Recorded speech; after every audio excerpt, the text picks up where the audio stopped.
the best and the brightest. Opportunities. The next idea. We're going to find that these social and cultural factors really add a lot to economic growth. How do we meet everyone's basic needs and assure demand for what the economy can produce, especially knowing that increased automation and technology are taking jobs? They're going to take jobs, and we eventually may not have enough jobs for people. Our latest contributor to The Next Idea offers up an intriguing idea: basic income grants. Thomas Weisskopf is a professor emeritus of economics at the University of Michigan. It is a pleasure to welcome you to The Next Idea. Thank you very much. It's a pleasure to be here. First of all, in layperson's terms, Professor, what is a basic income grant? The essential idea of a basic income grant is that funds would be made available to every citizen of the country in question or wherever people are living, and without any conditions whatsoever. They could use it in any way they would like. Where would the money come from? Certainly it has to come from somewhere, and there are a variety of possible sources. Obviously, the government would be a major source in every case, but where the government would get the money would depend on the situation. It could be through taxation. It could be through the proceeds from a valuable natural resource. Indeed, the state of Alaska has been paying grants to every citizen for 4 decades now out of revenues from their oil industry. And is the idea behind this the fact that we don't have enough jobs for people to make a good living? Yes, that is the reason that it's currently growing in popularity and interest. The idea of the basic income grant goes back centuries, actually. Thomas Paine had an idea like that at the time of the American Revolution, and others have promoted the idea usually as a kind of way of achieving social justice, enabling every citizen, every person to lead a decent life. So it's been very popular on the left for a while. But now it's come into its own because we're confronting some new problems that suggest that existing means of trying to enable people to survive in the economic world are not working as well as they used to. Truthfully, this sounds like something that would make most conservatives and maybe even some liberals drop their jaws in disbelief. So social justice aside, Professor, what is in this to recommend it to conservative policymakers? Well, you're absolutely right that if it's going to get anywhere, it'll have to appeal across the spectrum. And one of the interesting things about the idea is that it does have appeal across the spectrum. Interestingly enough, this idea first surfaced in American public policy circles in the early 1970s under the Nixon administration. There was a proposal for a negative income tax, which would mean just as you tax people who have a good income, a certain percentage, and people who have a very high income, an even higher percentage of their income. The idea here was that if people have very low incomes and really can't survive on them, they should receive a refund from the government, which would be financed partly out of the taxes that better off people were paying. And that was promoted by a conservative government. Indeed, the idea went back to Milton Friedman, a legendary libertarian economist who first proposed it. And the appeal to conservatives is that this, as opposed to a variety of different welfare programs, which are typically means-tested and often restricted to particular commodities, food stamps, for example, the negative income tax has the advantage that it does not require a bureaucratic administrative system to determine who gets what and why and how much.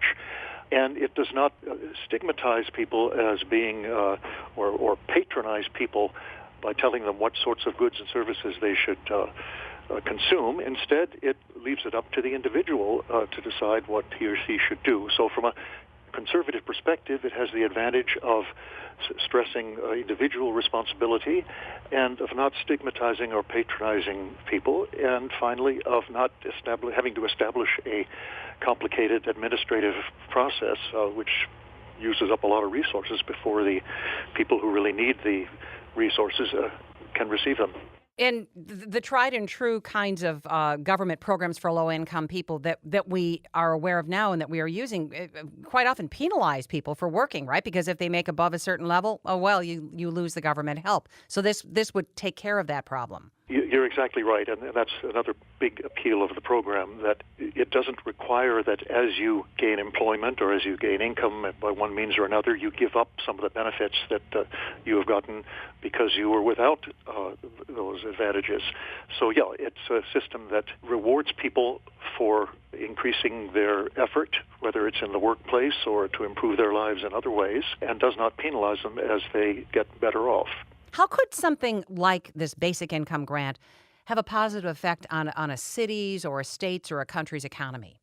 Well, for the economy as a whole, I think here we need to look at two different contexts in which this kind of proposal has been discussed.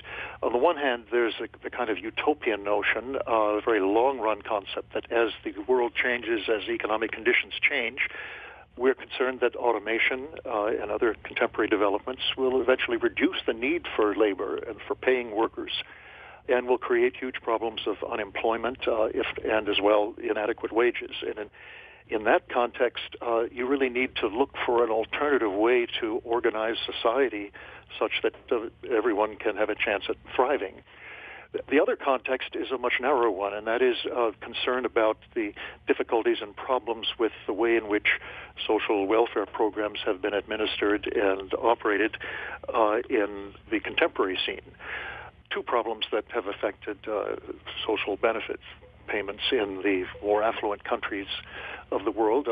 One is that, especially in our own country, they've been declining, so that provisions for the poor and the unemployed are nowhere near as generous as they were a few decades back. And the other is that they have been getting increasingly complex, and it's been difficult to apply the means-tested programs, and they've had these disincentive effects that you described earlier. So as a practical matter, and in the short run, the most likely context in which we're going to see the basic income grant idea spread is by replacing and improving current social welfare programs. And indeed, there's a number of countries in which these kinds of programs are being considered for exactly that reason. Some examples include Canada, Scotland, the Netherlands, as well as Finland that I mentioned earlier.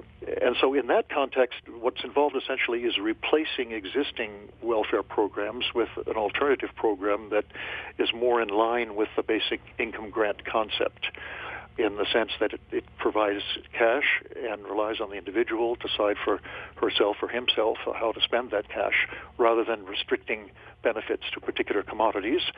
And the second feature of the program is that it provides benefits to the wider population, or to a broad segment of population, rather than to a strictly means-tested segment.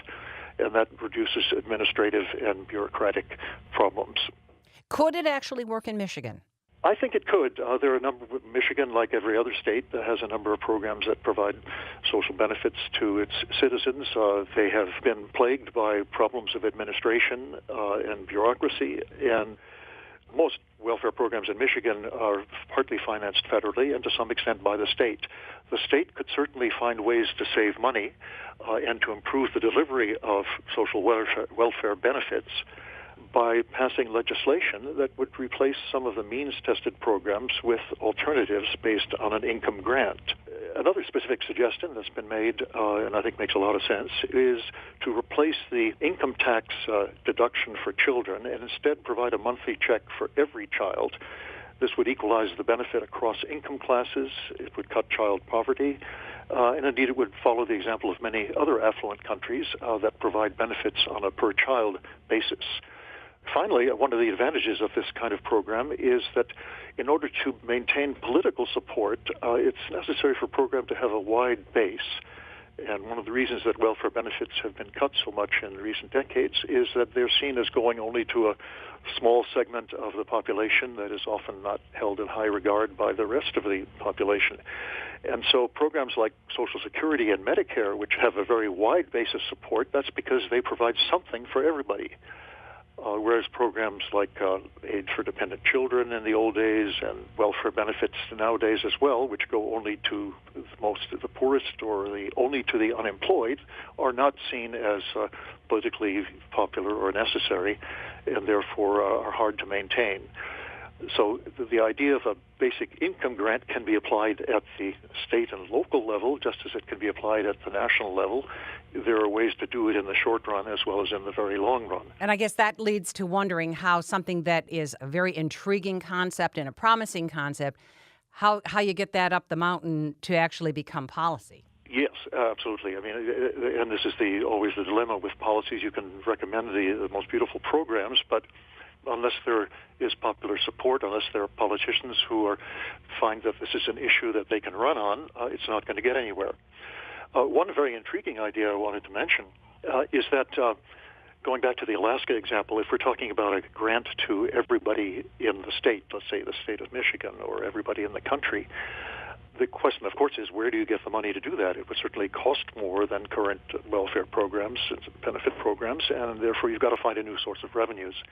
One that has been suggested is to link it to a cap-and-trade program, or whether it would be done at a national level. You could finance fairly generous income grant out of revenues from a carbon tax. And this would fulfill the need for a revenue-neutral carbon tax. In other words, one in which the taxes would be there to discourage excessive carbon dioxide in the atmosphere, and the proceeds would go back to people in the form of an income grant, essentially to compensate them for the extra cost of the carbon tax. The next idea, a basic income grants, as we've been talking with Thomas Weisskopf, Professor Emeritus of Economics at the University of Michigan. Thank you so much for being with us on The Next Idea. You're very welcome. Support for The Next Idea on Stateside comes from Michigan Economic Development Corporation, committed to marketing Michigan to drive job growth and investment in our communities. MichiganBusiness.org.